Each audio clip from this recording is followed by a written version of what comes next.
are go for liftoff in T-minus 30.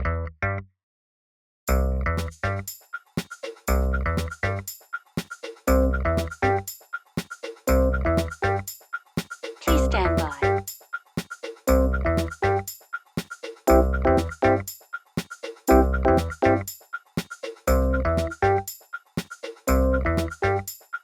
Operators are standing by. You're gonna be okay, kid. You're gonna be okay. Boy, we got the last days on Mars, also known as the last days of Liev Schreiber's career, because this film was some bullshit. Man, I think you heard us about on the Quiet Ones. Now this was a pile of Mars shit. This was bad. But let me back up. Let me back up a bit. My name's Dale Downton. I'm joined today by none other than Nathan Heskey. Hello, listeners out there. This is the Honeydew Podcast reviewing the last days on Mars. Man, this was a trek to get through. It was only 90 minutes long. Nathan, take it away. As usual, initial thoughts on the movie, Last Days on Mars. Well, the thing was, I felt positive about this film. Like I said to you before we went, and I said, you know what, this might be a rare gem of the year because we've been getting them, lately they've been just coming out of the woodwork. We've been getting these films that we weren't expecting to be good. Yeah. And, they're just showing up and just going, hey, we're pretty damn good, give us a watch. Yeah, man. And this film, the first 10 to 15 minutes, I was interested. I was interested too. I thought, there's some beautiful cinematography going on here. Yeah. Some great tracking shots and stuff. The production value, I thought, because this must have been a low budget movie. I don't know how much, we got to check how much it cost. Yes. But it wouldn't have been that much anyway. I'm actually interested to see if this cost more than Moon. Well, the budget was actually, I'm looking at it now, it was, actually, they haven't even disclosed it, but the movie's already made back about 24,000. I thought that said 24 million there. Wow. But, I could say if it was 24 million. But this must have cost about 5 to 10 million, I'd say, around about that mark. But it was a good looking movie in its, in not only the surroundings, but the things in the surroundings, some of the vehicles that we use and even the stations. And there was some really good use of CGI. Now, you'd usually find in these kind of independent British films that are made, the CGI and that's quite terrible, but they did a really good job. This was better CGI than I've seen in some like Hollywood blockbusters. I've got to admit that.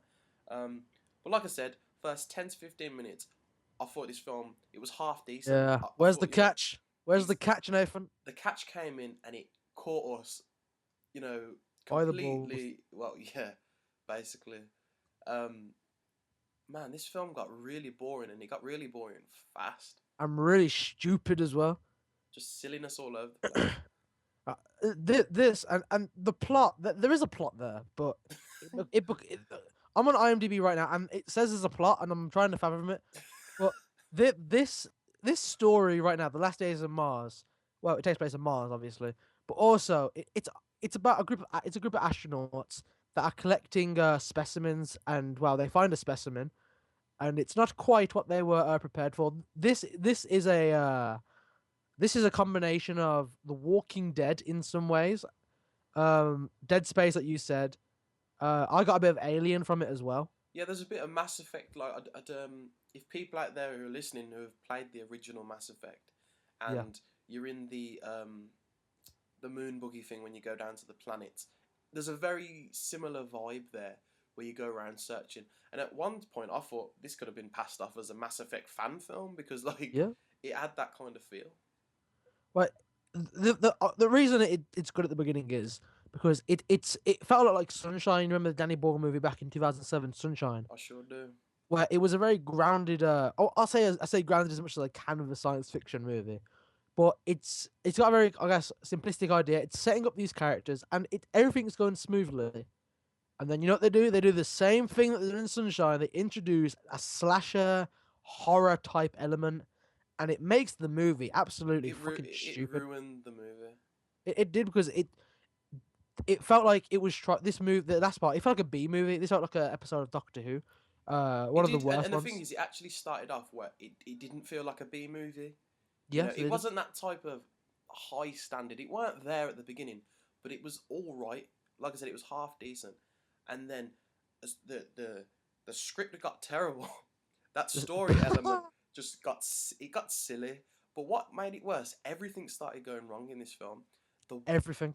the one-liners from the lead character. Now Liev Schreiber. this guy played Sabretooth Mm. in Wolverine Origins. One of the only redeeming factors of that movie as well. I thought he was as good as Sabretooth. But man, I want to say he wasn't trying in this film, but then, I think he was trying. well, if he was trying, Did you he see didn't- that emotion on his face, man? That guy was acting his heart out. when he Man, was crying, he was it trying sounded so like hard. he was just laughing. But man, you look at his face. That guy, man, he has that like bare face going on, man. Man, there's something about Liev Schreiber I do like. I don't know what it is, No, but I do, but he was really bad, man. man, he was. I'll say he was bad. I want to blame the script more than him, because he was trying so hard. Nah, There were scenes where he was trying so hard, he was crying. That guy was looking into the distance, and that guy was crying so like he was acting so hard, he was crying.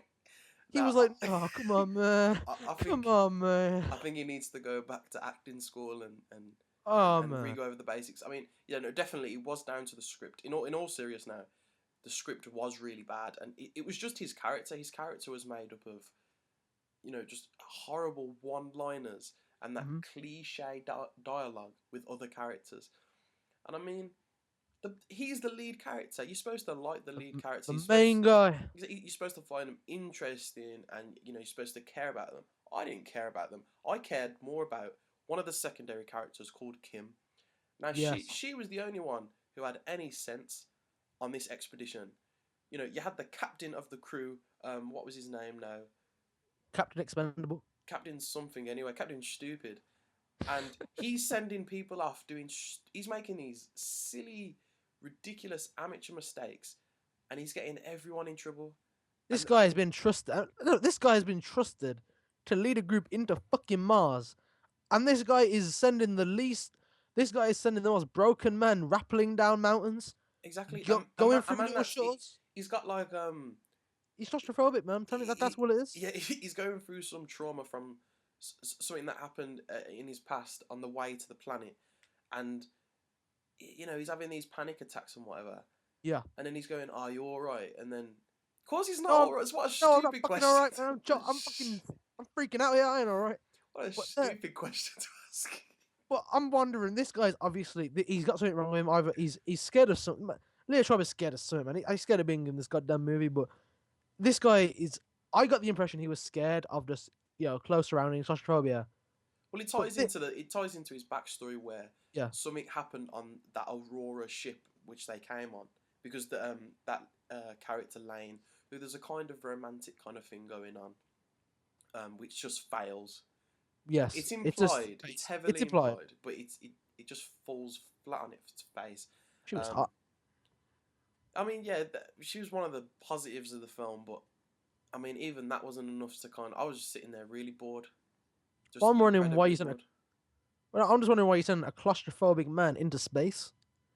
I mean, you think they would check things like that? Like, you think people who sent off these kind of people into space would be a bit concerned if one of the members were claustrophobic and you're going to spend a lot of time in close proximity of objects? Come on now, it's just, man, this movie was stupid. In my opinion, the only person that was qualified was the character Kim. Yes, she she seemed w- like yeah. she was the only one knowing what she was doing. Everybody else was just getting themselves in ridiculous situations. And then this character, what was his name? Irvine. He's the Yes. psychiatrist. I'm guessing it was implied yet again of the crew. Yep. He had the gall. He had the balls, the audacity. The cojones. Yeah, the cojones to flipping trap Kim in this room full of two Martian zombie things, because this is what we haven't even spoke about yet. For some reason, these bacteria that's on this planet that's affected the people turns them into Martian zombies, and at first it was effective because of the way they was introduced, but then, as Dale mentioned earlier on, it turned into that slasher element, and it just got silly. And don't even get me started on the shaky cam. What? I left with. I had vertigo after. No, I ain't got no eyes left. Literally, I had a headache after that. I was scared of just walking in case I fell over because I didn't know what was going on. I was dizzy. There was the action scenes. There was no point to the action scenes because you didn't know what the hell was going on, especially when it was so dark as well. Especially after watching the raid too. They want to show me this piece of crap. See, man, this is the thing, man. I got to agree on one thing. I thought they were goddamn stupid as soon as they introduced them creatures. The minute that creature walks in, Maybe I'm being too nice. that looked horrible. I looked at it and I laughed. I was like, man, I'm meant to be scared of this. This is the threat you were giving me. This piece of shit. No, I know what you mean. I think it was the moment where when she starts running. Yeah. And then it chases her, and then like the lights are flashing on and off because Yes. it reminded me of Alien, where Ripley's running away from the alien. Definitely not even. It doesn't even touch upon the original Alien. Don't get me wrong there. None of them. But there was this moment where I thought, okay, and then it just got silly, and then the film just got sillier and sillier, and then like I said, this Irvine character had the gall to lock this Kim in this room, and he just turned into this dick. And then he just did more dickish things throughout the thing. He drove off without the other two characters, leaving them to die. This guy is Dr. Dick. And he's the psychiatrist. This guy's meant to be. I mean, I'm never going to trust the psychiatrist. Forget that. you gotta have one coward in a movie like this. You gotta have that one character No, who's but he's a different breed of coward. No, but the thing is, I think that's what I would be like in a situation like this. This character, man, I've got to give him props. He saw Kim and saw them two zombie-like creatures, and he said, "Fuck that! I ain't getting in trouble for that." He shut that door and he fucking ran. But the worst thing is, he didn't infected. stop. He was infected. She wasn't actually infected. Exactly. And that's what's horrible about it. But the guy didn't stop there. The guy says, a few minutes afterwards, "I want to redeem myself." He gets in a truck and drives off the lead two characters and says, "Fuck you! I'm getting off this planet.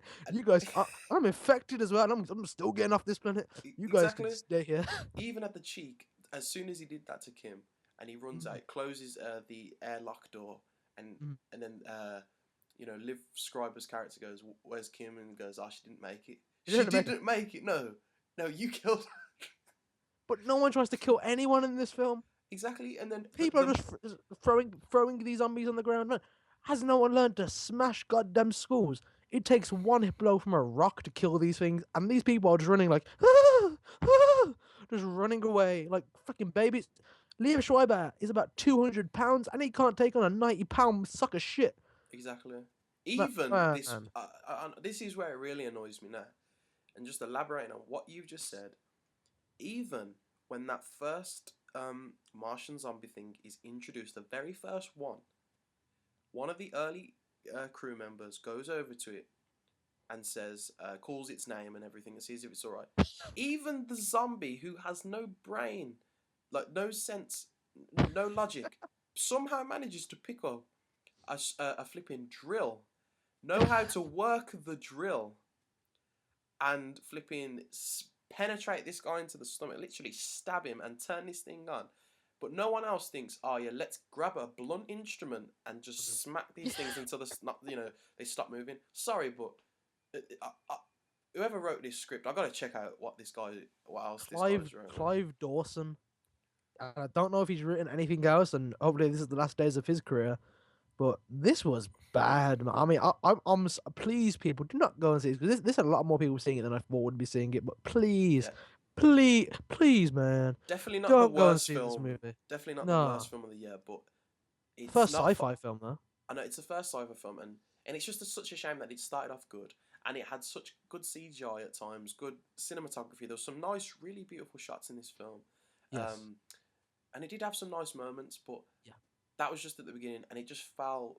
It failed terribly, and really a kind of cliche ending, which kind of rips off a lot of games, actually. Yep. If you're familiar with, especially kind of Dead Space. I got that vibe from this.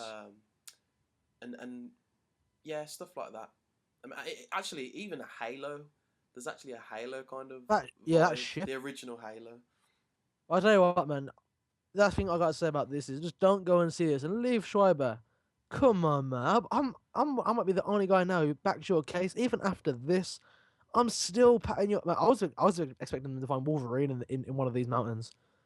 That would have been that would have been an awesome movie. The Last See, I Days think- on Mars with Wolverine. Exactly. I thought it was going to link into Wolverine 3.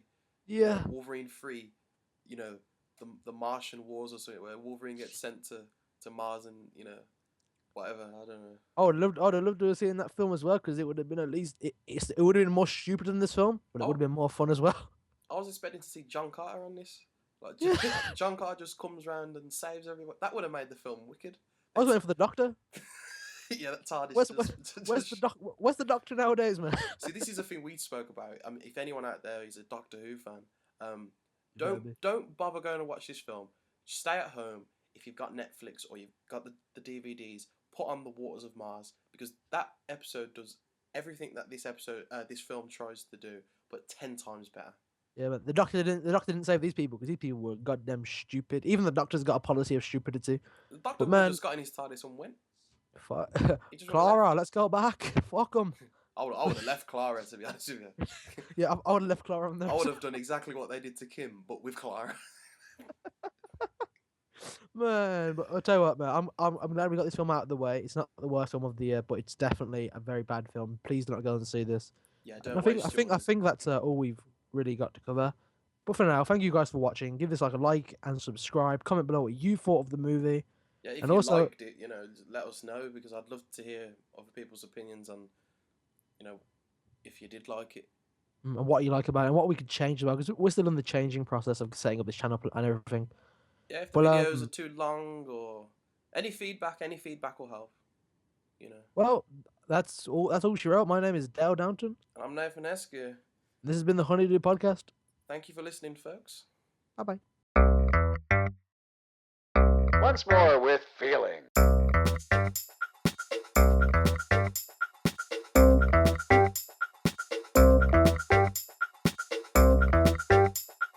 Dance like there's no tomorrow.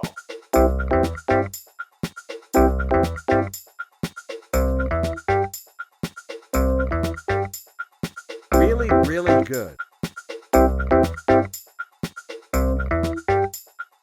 we do that again?